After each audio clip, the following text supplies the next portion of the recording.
Hello friends, എല്ലാവർക്കും കാറ്റത്തെ കിളിക്കൂടിന് വരാനിരിക്കുന്ന ഒരു എപ്പിസോഡ് റിവ്യൂയിലേക്ക് സ്വാഗതം. ഈ റിവ്യൂ നിങ്ങൾക്ക് ഇഷ്ടമായെങ്കിൽ ലൈക്ക് ചെയ്തും സബ്സ്ക്രൈബ് ചെയ്തും സപ്പോർട്ട് ചെയ്യണേ. ആദ്യമായി ജോലിക്ക് പോകുന്ന നിധിയെയും കൂട്ടി കാറിൽ ഓഫീസിലേക്ക് പോവുകയാണ് സുധീഷ്. ഡ്രൈവ് ചെയ്യുന്ന സുധീഷ് വളരെ സന്തോഷത്തോടു കൂടി ഇരിക്കുന്ന നിധിയെ ശ്രദ്ധിക്കുന്നുണ്ട്. അപ്പൊ നിധി പറയുന്നു, സുധീഷ് ഒന്ന് നിർത്തണേ, ക്ഷേത്രത്തിൽ കയറി തൊഴുതിട്ട് പോകാം. ഇത് കേട്ട് സുധീഷ് വണ്ടി സൈഡിലേക്ക് ഒതുക്കി നിർത്തുകയും നിധിയും സുധീഷും ക്ഷേത്രത്തിനകത്തേക്ക് കയറി തൊഴുത് പ്രാർത്ഥിക്കുകയുമാണ്. തുടർന്ന് കാറിലേക്ക് കയറുന്ന നിധി പറയുകയാണ്, നല്ല ശക്തിയുള്ള ദൈവമാ, ജോലി കിട്ടണമെന്ന് പ്രാർത്ഥിച്ച് അധികം വൈകാതെ തന്നെ എനിക്ക് ജോലി കിട്ടി. പുഞ്ചിരിച്ച് സുധീഷ് ചോദിക്കുന്നു, അതെയോ?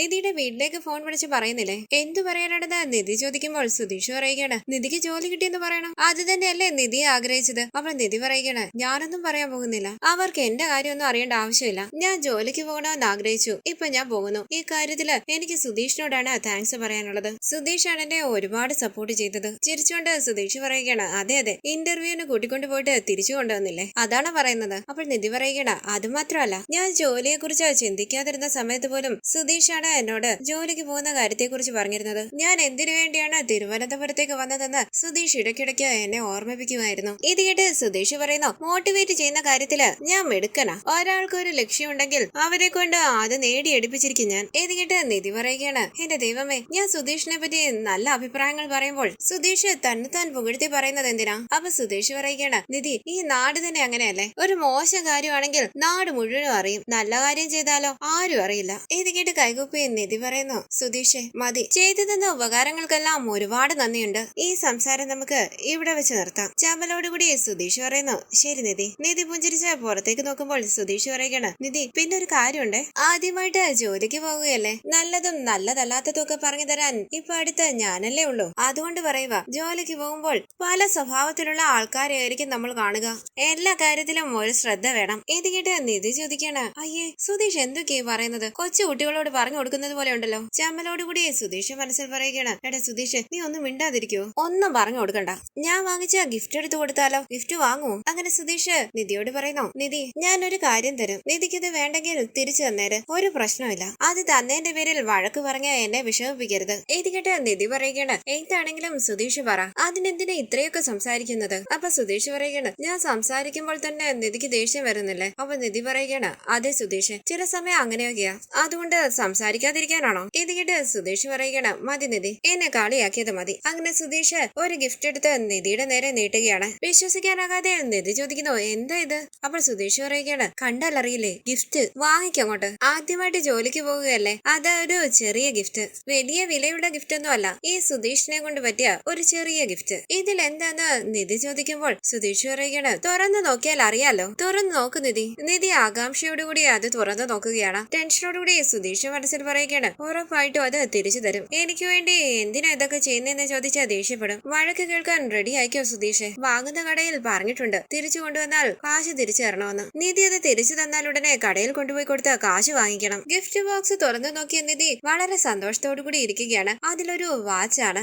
സുധീഷ് വിശ്വസിക്കാനാകാതെ സന്തോഷത്തോടു കൂടി നിധിയെ തന്നെ നോക്കുകയാണ്. വാച്ചിന്റെ ഭംഗി നോക്കിക്കൊണ്ട് നിധി പറയുകയാണ്, നന്നായിട്ടുണ്ട് സുധീഷ്. വിശ്വസിക്കാനാകാതെ സുധീഷ് ചോദിക്കാണ്, നിധിക്ക് ഇഷ്ടപ്പെട്ടോ? അവൾ നിധി പറയുകയാണ്, ഇഷ്ടപ്പെട്ടു സുധീഷ്, വളരെ നന്നായിട്ടുണ്ട്. സുധീഷ് ചോദിക്കുന്നു, നിധി, ഇതുപോലത്തെ മെറ്റൽ വാച്ചുകളൊക്കെ നിധി കെട്ടാറുണ്ടോ? അപ്പോൾ നിധി പറയുകയാണ്, എനിക്ക് ഇതുപോലെയുള്ള വാച്ചുകളൊക്കെ ഇഷ്ടം. സത്യമാണോ എന്ന് സുധീഷ് ചോദിക്കുമ്പോൾ പുഞ്ചിരിച്ച് അതേന്ന് പറയുകയാണ് നിധി. വളരെ സന്തോഷത്തോടു കൂടി ഒന്ന് ആലോചിച്ച് സുധീഷ് പറയുന്നു, അപ്പോ എപ്പോഴെങ്കിലും നിധിക്ക് ഈ വാച്ച് കെട്ടണമെന്ന് തോന്നിയാൽ കെട്ടിക്കോ. നിധി ഈ വാച്ച് വാങ്ങില്ല എന്നാ ഞാൻ വിചാരിച്ചത്. എനിക്കെങ്കിലും വേണ്ട, എനിക്ക് എന്തിനാ ഈ വാച്ച് എന്നൊക്കെ ചോദിച്ച് പുറത്തേക്ക് കളയുമെന്നാ വിചാരിച്ചത്. ഇത് കേട്ട് കയ്യിലേക്ക് ആ വാച്ച് കിട്ടി നിധി പുഞ്ചിരിച്ച് സുധീഷിനെ നോക്കുകയാണ്. സുധീഷ് പുഞ്ചിരിച്ച് നിധിയുടെ കയ്യിലേക്ക് നോക്കുമ്പോൾ നിധി ചോദിക്കുന്നു, നന്നായിട്ടുണ്ടോ? സന്തോഷത്തോടു കൂടി സുധീഷ് പറയുന്നു, വാവ്, നല്ല ഭംഗിയുണ്ട്. വാച്ചിന്റെ ഭംഗി നോക്കിക്കൊണ്ട് നിധി പറയുകയാണ്, താങ്ക് യു സുധീഷ്, വളരെ നന്നായിട്ടുണ്ട്. അപ്പൊ സുധീഷ് പറയുകയാണ്, നിധിയുടെ കൈക്ക് ഈ വാച്ച് നന്നായി ചേരുന്നുണ്ട്. ഇത് കേട്ട് പുഞ്ചിരിച്ച് സുധീഷിനെ ഒന്ന് നോക്കിയിട്ട് വാച്ചിലേക്ക് നോക്കിയിരിക്കുകയാണ് നിധി. അപ്പൊ സുധീഷ് മനസ്സിൽ പറയുകയാണ്, എന്റെ മനസ്സിലുള്ള കാര്യം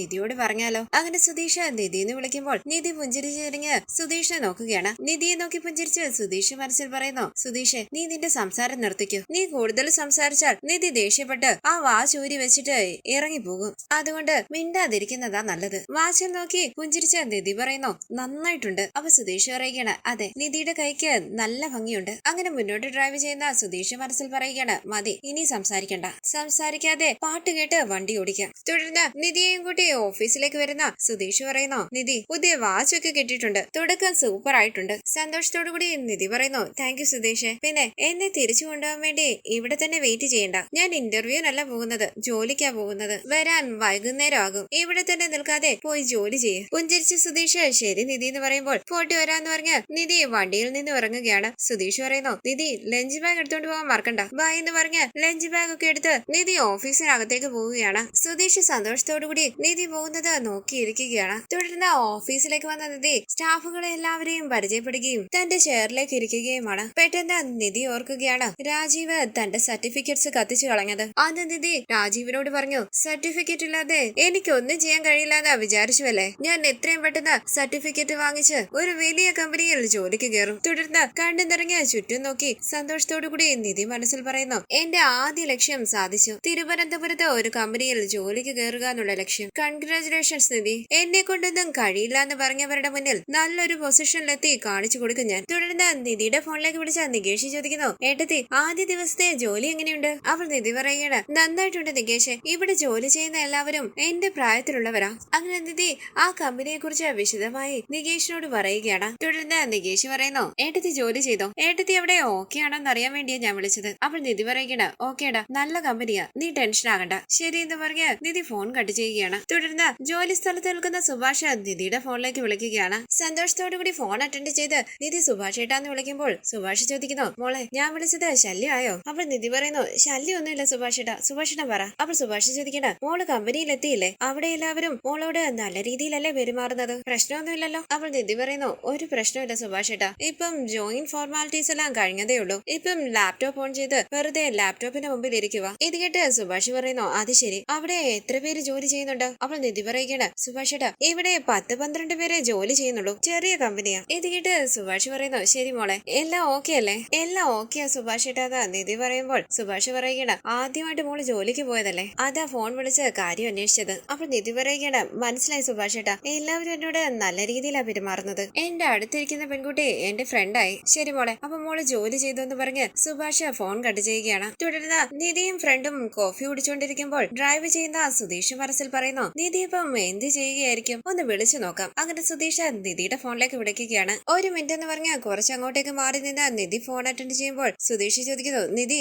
എങ്ങനെയുണ്ട് ജോലിയൊക്കെ? പുതിയ ഓഫീസൊക്കെ എങ്ങനെയുണ്ട്? അവിടെ എല്ലാം ഓക്കെ അല്ലേ? അപ്പോൾ നിധി പറയുകയാണ്, എല്ലാം ഓക്കെയാ സുധീഷ്. ജോയിനിങ് ഫോർമാലിറ്റീസ് എല്ലാം കഴിഞ്ഞു. എല്ലാവരെയും പരിചയപ്പെടുകയും ഇപ്പം ടീ ബ്രേക്ക് ആയതുകൊണ്ട് ഫ്രണ്ടിന്റെ ഒപ്പം കോഫി കുടിക്കാനായി വന്നതാ. ഇത് കേട്ട് സുധീഷ് പറയുകയാണ്, കൊള്ളാലോ നിധി, എപ്പോഴാ ഓഫീസ് കഴിയുന്നത്? അപ്പോൾ നിധി ചോദിക്കുകയാണ്, എന്തിനാ ചോദിക്കുന്നത്? ഞാൻ തന്നെ വീട്ടിലേക്ക് വന്നോളാന്ന് പറഞ്ഞതല്ലേ? അപ്പോൾ സുധീഷ് പറയുകയാണ്, നിധി പറഞ്ഞായിരുന്നു, പക്ഷെ ഇന്ന് മാത്രം ഞാൻ വരാം. അടുത്ത ദിവസം മുതൽ നിധി തന്നെ വന്നാ മതി. നിധിക്ക് റൂട്ടൊക്കെ മനസ്സിലാകണ്ടേ? ഇത് ആദ്യ ദിവസമല്ലേ, ടൈം പറഞ്ഞാ മതി, ഞാൻ കൃത്യസമയത്ത് അവിടെ എത്താം. ഇത് കേട്ട് നിധി പറയുകയാണ്, സുധീഷ് ഇങ്ങോട്ട് വരണ്ട, ഞാൻ തനിച്ച് വന്നോളാം. എത്ര നാള് സുധീഷ് ഇങ്ങനെ കൊണ്ടുവിടുകയും കൊണ്ടുപോവുകയും ചെയ്യും? ഞാൻ എല്ലാം ഒന്ന് മനസ്സിലാക്കട്ടെ. ഞാൻ പറയുന്നത് കേൾക്കാതെ സുധീഷ് ഇന്ന് ഈവനിങ് ഈ ഓഫീസിന് പുറത്ത് നിൽക്കുന്നത് കണ്ടാൽ പിന്നെ ഞാൻ സുധീഷിനോട് മിണ്ടുകയില്ല. ഇത് കേട്ട് സുധീഷ് പറയുന്നു, ശരി നിധി, ദേഷ്യപ്പെടാതെ ഓട്ടോയിലോ ടാക്സിയിലോ നിധി വീട്ടിലേക്ക് വന്നാ മതി. വഴി അറിയാതെ എന്തെങ്കിലും സംശയം ഉണ്ടായാൽ എന്നെ വിളിച്ചാ മതി. ശരി ഞാൻ വെക്കുവാണെന്ന് നിധി പറയുമ്പോൾ സുധീഷ് പറയുകയാണ്, ശരി ബൈ ബൈ. തുടർന്ന് നിധി ഫ്രണ്ടിന്റെ അരികിലേക്ക് വന്നിരിക്കുമ്പോൾ ഫ്രണ്ട് ചോദിക്കുന്നു,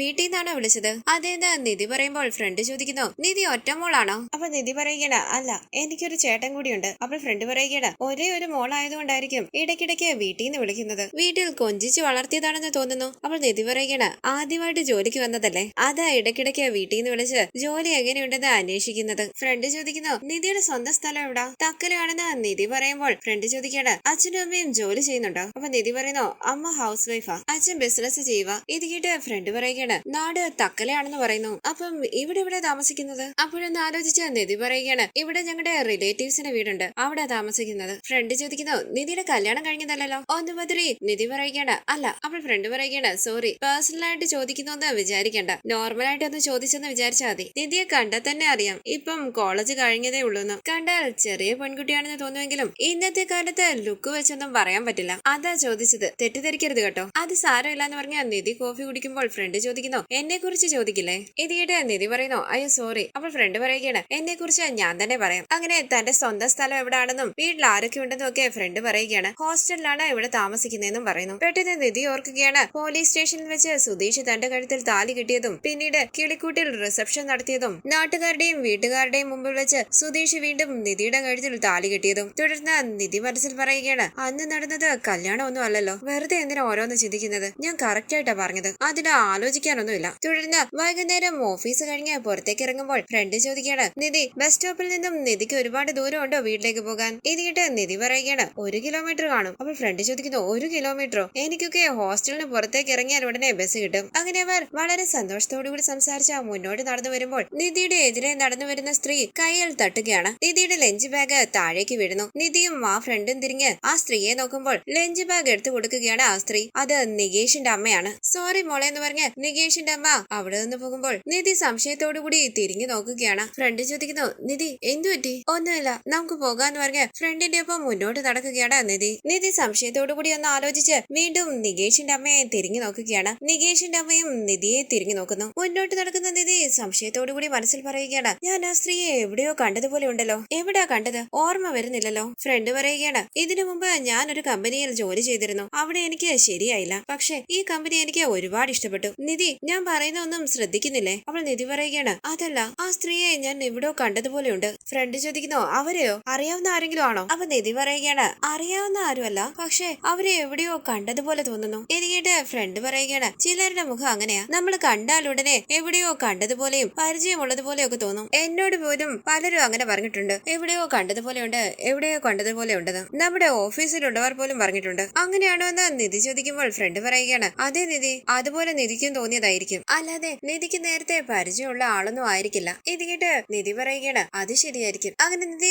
മുന്നോട്ട് നടന്നു പോവുകയാണ്. തുടർന്ന് നിധിയെ കാത്ത് ബസ് സ്റ്റോപ്പിൽ നിൽക്കുകയാണ് നികേഷ്. ഈ സമയം ഒരു വണ്ടിയിൽ അവിടേക്ക് വന്ന് ഇറങ്ങുകയാണ് നിധി. നികേഷ് അവിടെ നിൽക്കുന്നത് ശ്രദ്ധിക്കാതെ നിധി മുന്നോട്ട് നടന്നു പോകുമ്പോൾ ഏട്ടത്തിന്ന് വിളിച്ച് നികേഷ് പിന്നാലെ ഓടി വരികയാണ്. നികേഷ് ഉറക്കെ 2-3 തവണ ഏട്ടത്തിന്ന് വിളിക്കുമ്പോഴാണ് നിധി ശ്രദ്ധിക്കുന്നത്. തിരിഞ്ഞു നിന്ന് നിധി നികേഷ് എന്ന് വിളിക്കുമ്പോൾ നികേഷ് ചോദിക്കുന്നു, എന്താ ഏട്ടത്തി കാണാത്തതുപോലെ പോകുന്നത്? അപ്പൊ നിധി പറയുകയാണ്, സോറിടാ, വരുന്ന വഴി ഒരു സ്ത്രീയെ ഞാൻ വഴിയിൽ വെച്ച് കണ്ടു, അവരെ എവിടെയോ കണ്ടതുപോലെ തോന്നി എനിക്ക്. എവിടെ വെച്ചാ കണ്ടതെന്ന് ആലോചിച്ചുകൊണ്ട് നിന്നെ ശ്രദ്ധിക്കാതെ ഞാൻ നടന്നു വന്നതാ, സോറിടാ. ഇത് കേട്ട് നികേഷ് പറയുകയാണ്, അത് സാരമില്ല, ഏട്ടത്തിക്കുന്ന ഓഫീസ് എങ്ങനെ ഉണ്ടായിരുന്നു? നന്നായിരുന്നു എന്ന് പറഞ്ഞ് നിധി നികേഷിന്റെ ഒപ്പം നടന്നു വരുമ്പോൾ നികേഷ് കോളേജിലെ കാര്യങ്ങളൊക്കെ പറയുകയാണ്. നികേഷ് പറഞ്ഞതൊന്നും ശ്രദ്ധിക്കാതെ ആ സ്ത്രീയെ കുറിച്ച് ആലോചിച്ച് മുന്നോട്ട് നടന്നു വരികയാണ് നിധി. പെട്ടെന്ന് നിധി ഓർക്കുകയാണ് നികേഷിന്റെ അമ്മയുടെ ഫോട്ടോ കണ്ടത്. നികേഷ് ദേഷ്യത്തോടുകൂടി ഫോട്ടോ കാണിച്ചുകൊണ്ട് ഭാസ്കരനോട് ചോദിച്ചു, എന്തിനാണ് ഈ സ്ത്രീ എന്നെ എടുത്തോണ്ട് നിന്ന് ഫോട്ടോ എടുത്തിരിക്കുന്നത്? അപ്പൊ ഭാസ്കരൻ ചോദിച്ചു, നിന്റെ അമ്മ നിന്നെ അല്ലാതെ വേറെ ആരെ എടുത്തോണ്ട് നിൽക്കുക?